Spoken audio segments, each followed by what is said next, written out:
Halo semuanya, kembali lagi pada pembahasan Torakat pada chapter 223 season 3. Pada chapter kali ini berjudul Catatan Rumah Tangga, bagian ingatan Gustang part ketiga.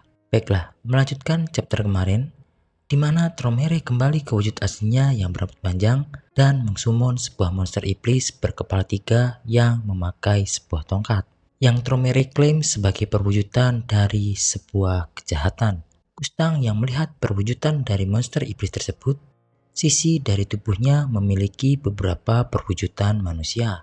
Gustang pun bertanya-tanya, apakah kejahatan Tromere itu menarik jiwa-jiwa di medan perang? Itu mengerikan sekali. Jiwa-jiwa sedang meratap. Gustang pun teringat akan masa lalu, seperti hari itu sedang diciptakan kembali tepat di depan mata Gustang. Beralih ke tempat lain, medan perang di luar balai besar beberapa menit yang lalu diperlihatkan kapal perang dari Popido Michel. Lalu Hugo yang datang ke kapal perang tersebut, beberapa penjaga dari pasukan Popido tampak kebingungan karena siapa orang yang barusan lewat, karena semua orang dipindahkan ke desa yang tenang sebelum perang dimulai. Popido Michel yang menyadari ada yang masuk ke ruangannya tanpa izin, ternyata orang itu adalah Hugo. Lalu Popido Michel pun terlihat kesal karena Hugo masuk tanpa izin. Di sisi lain, Hugo menyadari bahwa tindakannya yang masuk tanpa izin itu salah. Tetapi bagi Hugo, apakah tidak apa-apa menyerang sekutumu sendiri tanpa izin? Popido Michel pun sontak membalas perkataan Hugo, karena beraninya wanita yang telah kalah muncul di tempatnya. Bahkan tak dapat menyelesaikan misi yang dipercayakan kepada Hugo oleh kepala keluarga. Kemudian Hugo pun menjawab, benar sekali, itu adalah kekalahan yang manis namun pahit. Tapi seperti ikan salmon yang berenang melawan arus, saya kembali ke medan perang. Hugo pun langsung mengeluarkan senjata ignitionnya dan langsung menyerang Popido Michel. Akan tetapi serangan tersebut mampu dihindari mudah oleh Popido Michel. Hugo pun merasa kesal karena tidak sabar melihat Popido Michel bertarung. Tetapi yang dilakukan oleh Michel hanya menghindar saja. Akan tetapi bagi Michel, apakah Hugo tidak menyadari makna dari penyerangan kepala perpustakaan yang ditunjuk oleh kepala keluarga? Dan apakah Hugo tidak mengerti akibat dari menunjukkan senjata Hugo kepada Popido Michel?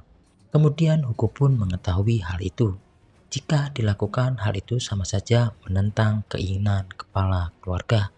Tapi bagi Hugo ini tidak masalah. Segera ini akan menjadi pengkhianatan terhadap keluarga. Sambil terus menyerang, Hugo kembali menjelaskan. Meskipun demikian, jika Hugo berdiri dan menyaksikan para tentara keluarga mati tepat di hadapannya, karena Popido Michel tetap gagal memotong Michel, bagaimana itu bisa disebut kehidupan seseorang yang terkena dengan pakaian terbaik, dan bagaimana itu bisa disebut keinginan kepala keluarga. Kemudian karena serangan beruntun yang dilancarkan oleh Hugo, membuat kacamata dari Michel pun terpecah. Lalu Michel memberitahu Hugo apa yang mungkin Hugo ketahui tentang kepala keluarga yang bergumam seperti itu. Dan Hugo, Anda telah melewati batas-batasmu. Saya mungkin tidak sepenuhnya memahami niat sebenarnya dari kepala keluarga. Tapi saya tahu bahwa tindakan saya berasal dari sebagian dirinya. Lagi pula aku adalah distorsi dari tulisan tangan kepala keluarga. Lalu Hugo pun tidak peduli dengan perkataan Popido Michel dan kembali menyerang sambil berkata, bukan kepala keluarga. Masalahnya adalah perspektifmu sendiri dan aku akan meluruskan. Melihat hal itu, Michel yang melihat Hugo sangat arogan. Michel pun lalu mengeluarkan kekuatannya yang membuat tubuh dari Hugo berputar dengan cepat. Hugo pun langsung tergeletak. Michel pun menjelaskan bagaimanapun seluruh dunia ini bengkok dan terdistorsi. Kemudian Hugo membantah perkataan dari Popido Michel. Berhentilah mengucapkan omong kosong. Itu hanya terlihat seperti itu karena matamu bengkok. Sangat memalukan bagi keluarga bahwa seseorang seperti Anda berasal dari seseorang yang sebenarnya seperti kepala keluarga. Michel pun kembali menjelaskan, Anda yang punya mata bengkok. Anda melihatnya tepat di depan Anda. Armada tak dapat mempercayainya. Apakah Anda melihat orang-orang di sana? Kelompok yang tiba-tiba terlibat dalam perang ini. Tahukah Anda dari mana mereka berasal? Di tempat ayah kita dan 10 kepala keluarga membuang masa lalu mereka, bernama tempat sampah merah. Mereka semua datang dari sana. Mereka adalah belatung yang lahir dan dibesarkan di dalam kotoran, ditinggal oleh 10 kepala keluarga. Kepala keluarga Blossom membunuh mereka semua. Kekuatan dari kepala keluarga Blossom yang tak terkendali menghancurkan bangsa yang pernah memiliki peradaban paling cerdas di menara dan membakar semua makhluk hidup hingga punah. Bahkan tak ada satupun kehidupan yang bertahan hidup. Dari perkataan Bobby Domihel ini, mungkin yang dimaksud adalah ketika kepala keluarga Eurasia Blossom membunuh mereka semua dan Gustang tidak berani menghukumnya. Pada beberapa chapter yang lalu, ketika Gustang sudah menjadi hakim untuk para petualang agung. Kembali ke cerita, flashback ke masa lalu. Gustang sedang rapat dengan beberapa orang. Orang-orang tersebut seperti penasehat dari keluarga Popido. Para penasehat itu mendesak Gustang. Mereka sedang membahas bagaimana caranya kita akan menutupinya. Tak peduli seberapa besar keluarga yang dia pimpin, kita tidak boleh memberikannya berlalu lagi kali ini. Dia harus menghadapi hukuman yang berat. Jangan bilang kamu melindunginya karena kamu menikah dengannya, Gustang. Mereka terus mendesak Gustang bahwa Gustang harus membuat sebuah keputusan. Ini sebabnya mereka katakan bahwa kemampuan yang kuat harus selalu memiliki mekanisme pengendalian. Bukankah kalian berbeda dengan para kepala keluarga yang tak teratur itu? Anda harus menanganinya segera. Lihat, dia membanggakan kekuatannya yang luar biasa. Tetapi pada akhirnya dia memiliki kematangan seorang anak dari kalian berdua. Dia bertingkah seperti administrator dan menyebabkan situasi seperti ini. Ya, para kepala keluarga harus dibelenggu. Zaman telah berubah. Kekuatan-kekuatan yang kuat yang dapat menimbulkan bencana harus dikendalikan. Pada panel ini, Gustang diperlihatkan sangat tertekan dengan ocehan-ocehan mereka. Karena bagi Gustang, mereka hanyalah serangga yang tidak tahu apa-apa. Lalu panel pun berpindah ke suatu tempat, di mana Gustang dan Tromere bertemu di suatu lorong. Tromere pun yang melihat Gustang sepertinya sangat terlihat lelah. Kemudian Gustang pun bertanya pada Tromere, apakah Tromere keluar karena tuduhan tersebut. Lalu Tromere pun menjawab, mengingat kondisi tersebut, berita tersebut bahkan sampai kepada saya. Tromere berpikir bahwa Gustang mungkin bersalah, maka dari itu Tromere datang kepadanya. Lalu Tromere pun mengajak Gustang berjalan-jalan sebentar. Mereka sedang membahas para penasehat, karena mereka makhluk yang menyusahkan. Mereka terus meningkatkan tuntutan mereka dengan alasan membantu kita. Namun mereka lupa bahwa mereka hanyalah makhluk biasa yang terjadi delusi. Akan lebih baik jika kau, Gustang, memutuskan hubungan dengan mereka yang seperti aku lakukan, ujar Tromere. Tapi bagi Gustang, dia tidak bisa melakukannya. Gustang ingin sejarah para petualang agung dimuliakan, bahkan di mata para makhluk yang lebih rendah di generasi masa depan. Tromere pun bertanya, jadi Gustang, kamu ingin sejarah dan catatan kita ditulis dengan sempurna? Hanya dengan itu kita akan mendapatkan penghormatan dan pengakuan dari mereka dari waktu ke waktu di menara. Tapi tak peduli seberapa banyak saya memikirkannya, itu tak mungkin jika hanya berdasarkan fakta. Tuntutan mereka akan terus tumbuh. Mungkin tak ada seseorang yang akan memuaskan kelaparan itu. Mereka hanya akan duduk di tanah dan berteriak pada kita. Bertanya mengapa mereka tidak bisa melayang lebih tinggi, mengapa mereka tidak bisa lebih sempurna. Daripada turun ke tanah untuk mendengar tangisan mereka, jahat dan saya berpikir, kita harus terbang lebih tinggi dan naik ke tempat di mana tangisan mereka tak dapat menjangkau kita semua.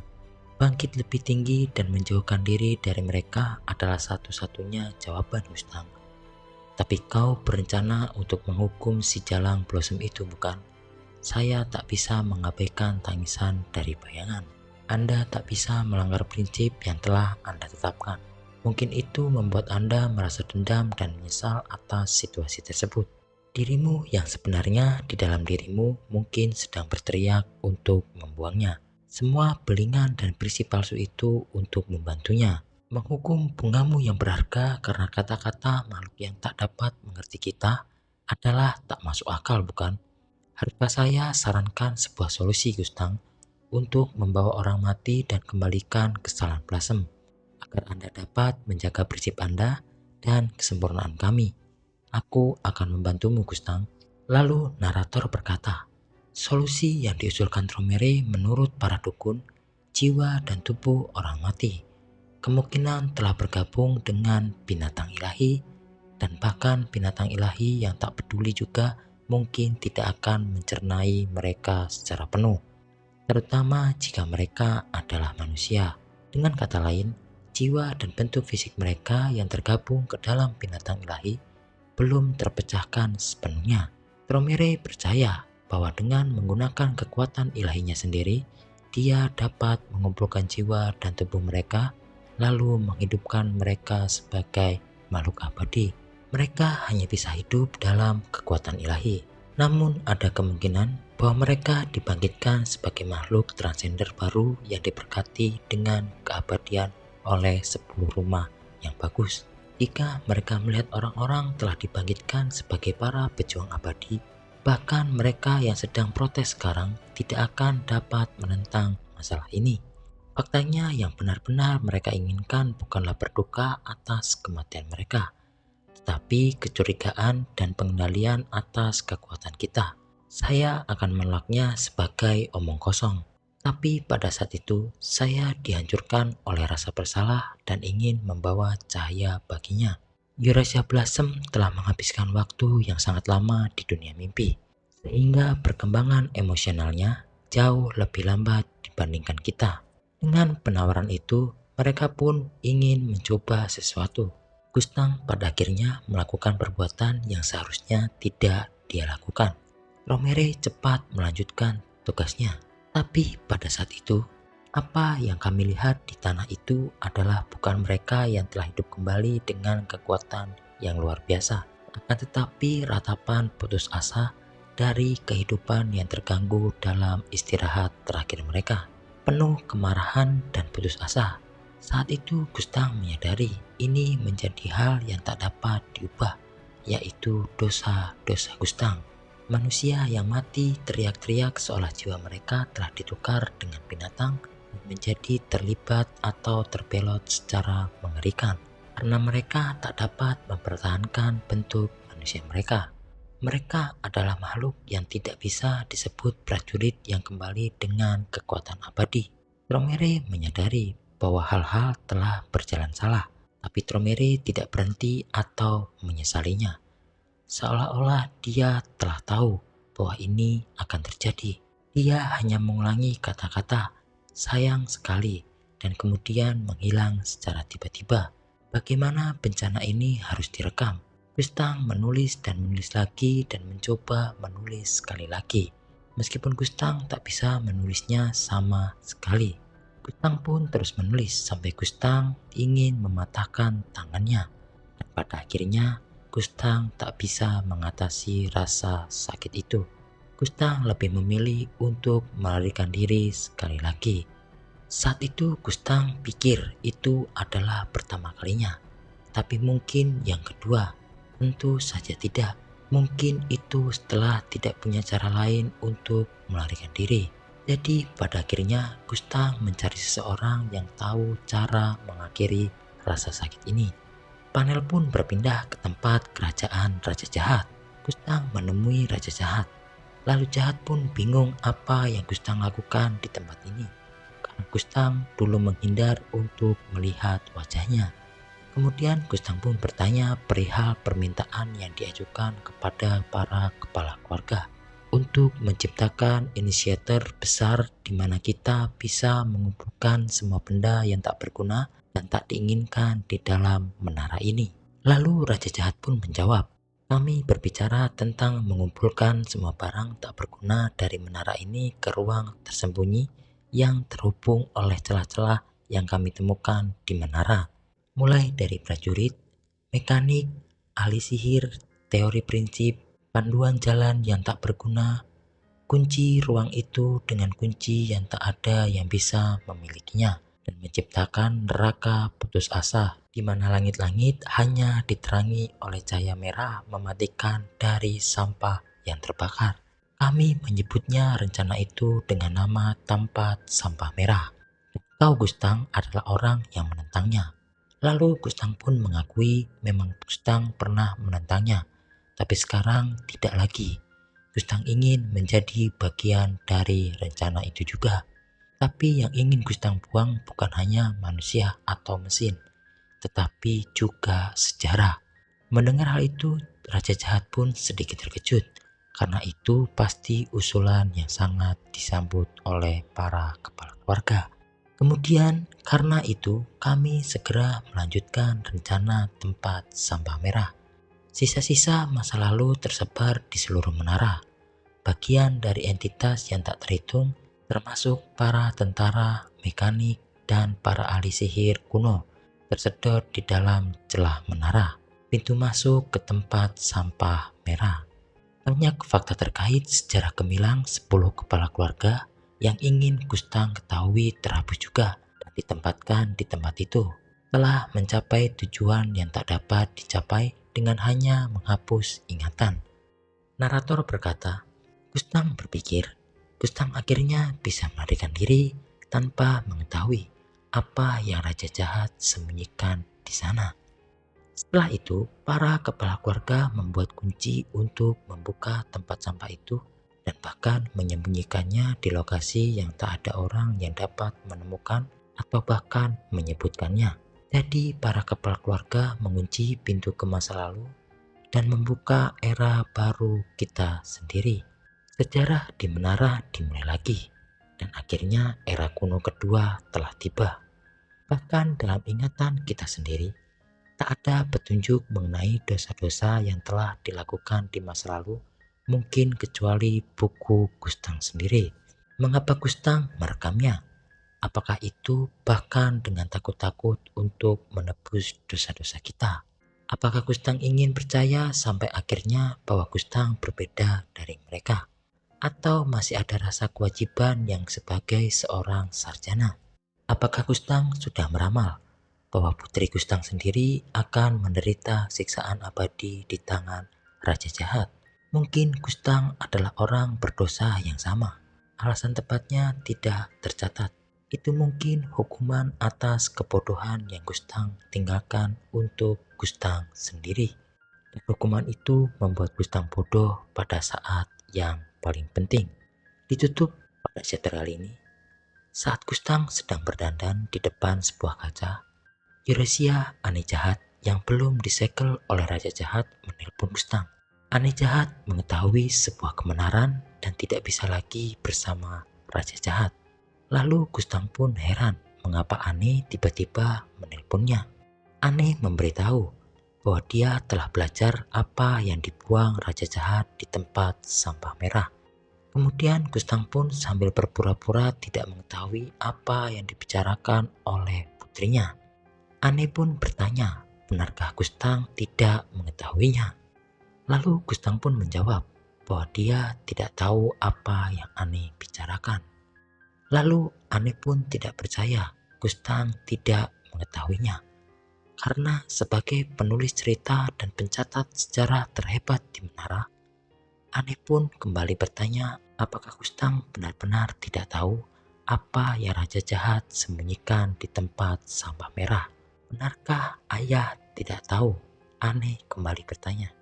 Kemudian Aneh pun dengan jelas memberitahu kepada Gustang bahwa di dalam tempat sampah merah itu, sang Raja Jahat mengurung dirinya di dalam. Jadi pada chapter ini isinya sangat padat sekali, di mana beberapa puzzle mulai terungkap. Yang pertama mulai dari perilaku Tromere yang mengajak Gustang untuk mengakhiri hubungan dengan para makhluk jelata atau para serangga. Yang kedua adalah di mana pada chapter yang lalu, makhluk iblis yang disummon oleh Tromere adalah para roh dan jiwa-jiwa yang telah dibakar habis oleh Eurasia Blossom. Yang ketiga adalah bahwa benar, Eurasia Blossom tidak mampu mengendalikan kekuatannya yang besar, hingga dia berada di dunia mimpi karena kekuatannya yang bisa lepas kendali kapan saja. Itu menjadi salah satu kelemahan Gustang yang tidak berani menghukum Eurasia Blossom karena dia adalah istrinya sendiri. Tempat di mana para kepala keluarga membuat pengajuan tentang tempat sampah merah yang membuat segala yang tidak berguna, baik robot, mekanik, para dukun sihir, sejarah, dan juga dosa-dosa dari para kepala keluarga. Yang kelima adalah para pihak yang ikut campur dalam peperangan ini. Adalah mereka yang berada di tempat sampah merah yang ingin balas dendam terhadap para kepala keluarga. Yang keenam adalah yang paling penting. Sekarang kita tahu bahwa satu alasan mengapa Eurasia Ani Jahat disegel karena dia banyak mengetahui tentang Raja Jahat. Dulu Mimin berpikir mungkin karena Eurasia Ani Jahat mengetahui tentang roh-roh yang berada di 12 senjata bulan, hingga tidak akan ada satupun dari para putri jahat yang berhasil menggunakan dan membangkitkan 12 senjata bulan karena ada mantra yang menghalanginya ketika membangkitkan lebih dari satu senjata bulan.